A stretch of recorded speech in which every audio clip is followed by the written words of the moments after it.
Wir haben heute eine super Gelegenheit. Wir haben ein Auto hier, das zu den Ursprüngen zurückführt von der Porsche Backdate-Umbauten von der Sportec.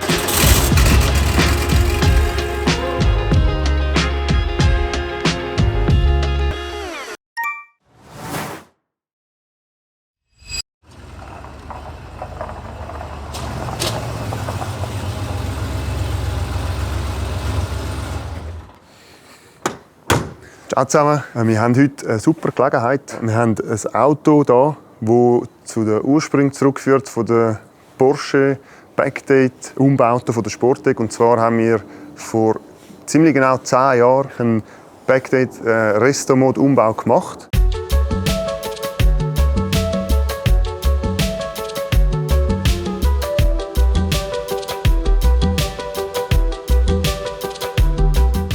Die Basis ist ein 64er. Die Karosserie ist von der Breite her eigentlich so wie original. Markant ist sicher die Front, wie man es kennt bei diesen Backdate-Umbauten. Es ist ein F-Modell Kotflügel mit Blinker integriert. Die Stoßstange hat ganz einen anderen Look und ist auch schlanker. Auffallend ist die ganze Chrom-Trim am Auto. Es sind die ganzen Zierlisten Chrom. Um die Scheiben herum sind Chrom-Zierlisten angerüstet worden. Wie es zu dem Ganzen gekommen ist eigentlich folgendermaßen abgelaufen. Das ist eigentlich, wie gesagt, vor 10 Jahren sind so Autos noch nicht so häufig gewesen, beziehungsweise so umgebaut. Das ist jetzt viel mehr im Trend. Es war so gewesen, dass der Kunde, der den Umbau machen lassen, hat sich zuerst einen 64er RSR bauen lassen. Und zwar, das ist wirklich ein Leichtbau, kompromisslos gewesen. Es war auf Performance ausgelegt, hart vom Fahrwerk, von der Abstimmung her, also natürlich sehr gut in der Performance, aber auch nicht so komfortabel. Und er hat dann gefunden, super geiles Auto, aber ein Klassiker zum Cruisen wäre eben doch auch noch cool. Und ist dann eigentlich auf die Suche gegangen nach einem F-Modell, das halt eben genau den Look hat und so ein bisschen den Charakter vom gemütlichen Cruisen. Ist aber dann doch so ein bisschen mit Klimaanlage und Servolenkung und das Fahrwerk vom F-Modell ist halt schon noch wirklich ein Klassiker oder ein Oldtimer. Dann war eigentlich die Idee, dass man einen 64er als Basis nimmt, mit allen Sachen, die es halt drin hat, wie Klimaanlage und eben das Fahrwerk ist wirklich, hat einen Fortschritt gemacht. Und dann aber doch äußerlich und auch im Innenraum, das können wir nachher auch noch anschauen, so ein bisschen der F-Modell, der Backdate-Look. Und darum hat man dann eigentlich eine schmale Karosserie sein gelassen. Es ist ja nicht um breit und tief und schnell gegangen, sondern um klassisch und Cruisen.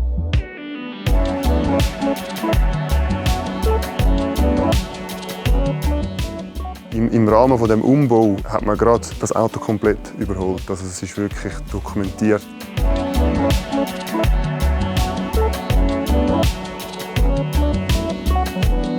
Wir haben das zerlegt bis auf die letzte Schraube. Die Karosserie ist sogar ins Laugenbad gegangen, um den Lack und die Grundierung und den Unterbodenschutz Dichtmasse. Das ist bis aufs Blech wirklich blank gemacht worden. Ein neuer Lackaufbau.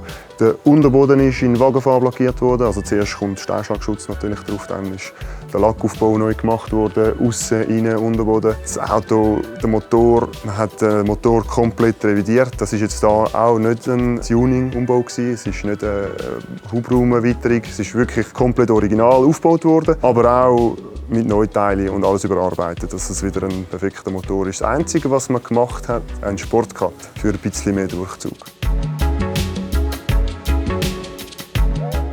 Was sich jetzt hier auch wieder vom 964 klar unterscheidet, sind da die ganzen Chromzierlisten, der Türgriff, Spiegel. Wir haben da unten noch eine Zierliste, die man vom F-Modell her kennt. Dann für den klassischen Look Fuchsfelgen, das sind jetzt 17 Zoll. Wir haben darunter bei dem jetzt originale 64er Bremsen. Was aber sich geändert hat, ist das Fahrwerk. Das ist ein Bildstein, um ein bisschen straffes Fahrverhalten zu bekommen. Am Heck ist natürlich auch ein Unterschied, was der F-Modell-Look ausmacht, die Rückleuchten. Da baut man die um. Der 64er hat da ganz andere Rückleuchten drin. Der 64er hat ja auch ein durchgehendes Band von der Rückleuchten. Und die Stoßstangen natürlich auch wieder mit den Stoßstangenhörnern und viel schlanker vom Look her, plus Chrom-Element. Schauen wir noch schnell an die Tube.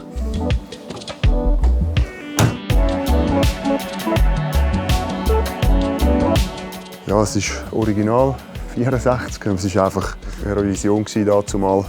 Man sieht es natürlich äußerlich nicht viel an. Das Einzige, was da gemacht wurde, ist das Lüfterrad in Schwarz. Aber sonst ist das ein originaler 64er Motor.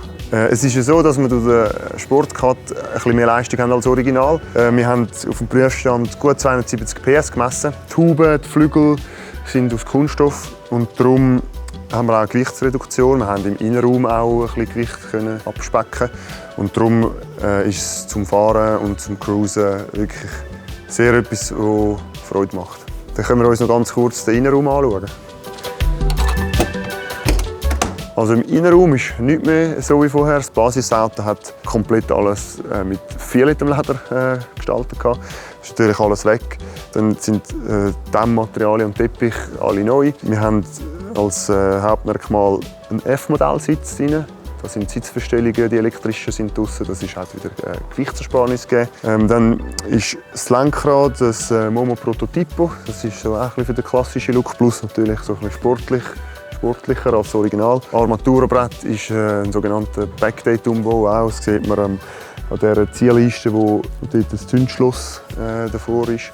Das ist so eine Alu-Zierliste, wo man das gleiche Material hat reingelegt wie in den Sitzflächen. Etwas, was man von der 64 kennt, ist die Mittelkonsole, die vor dem Schalthebel geht noch und dort verschiedene Knöpfe drin sind. Das passt natürlich überhaupt nicht zum klassischen F-Modell-Look. Die Mittelkonsole ist ein Sportec-eigen Umbau, wo man gekürzt hat und halt die Form angepasst hat und wieder mit neuem Leder neu bezogen hat. Es sind G-Modell-Instrumente drin, dass auch dort das Cockpit vom Fahrer einen klassischen Look bekommt. Und auch am Schluss noch der Umbau der Türpanel. Kein Türgriff mehr vom 64er, 90er-Jahre-Stil, sondern schlicht das Türpanel mit allen nötigen Funktionen noch drin, aber klassisch.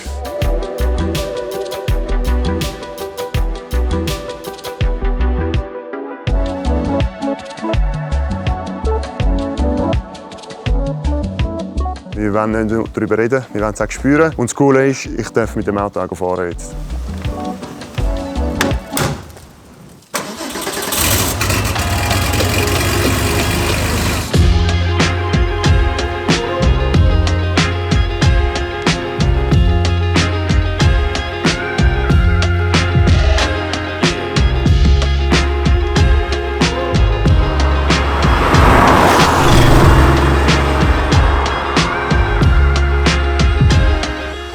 An dieser Stelle noch einen herzlichen Dank an den Besitzer, der uns das Auto für den Dreh zur Verfügung gestellt hat. Dadurch, dass der Umbau nicht voll auf Performance abgezielt hat, ist es einfach ideal, um über so Strässchen, wie wir jetzt hier unterwegs sind, zu cruisen. Trotz allem, es ist immer noch ein 911er, also man merkt die DNA vom Auto.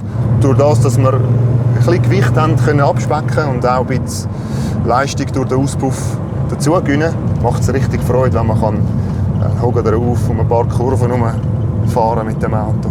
Vielleicht noch ganz kurz zum Auspuff. Das ist wegen der Backdate-Stoßstange hat man da etwas anderes bauen. Das ist von der Sportec gebaut worden. Es ist geprüft worden und alles vorgeführt, wie auch alle anderen Änderungen an dem Auto. Ist alles eingetragen. Das Schöne ist natürlich auch genau das, was die Backdate-Umbauten ausmacht. Ein F-Modell oder ein Oldtimer, ein altes klassisches Auto zum Anschauen, aber das Handling, durch das 64er-Technik drinsteckt, ist es einfach angenehm. Das Schalten und die Servolenkung, die man hat, sehr easy zum Handeln und sehr angenehm für so Ausfahrten, wie wir hier machen. Es ist am Tag schon geil, mit dem Auto zu fahren, aber ich kann mir vorstellen, dass sich die Graumaus auch bei Dunkelheit in urbaner Umgebung gut machen würde.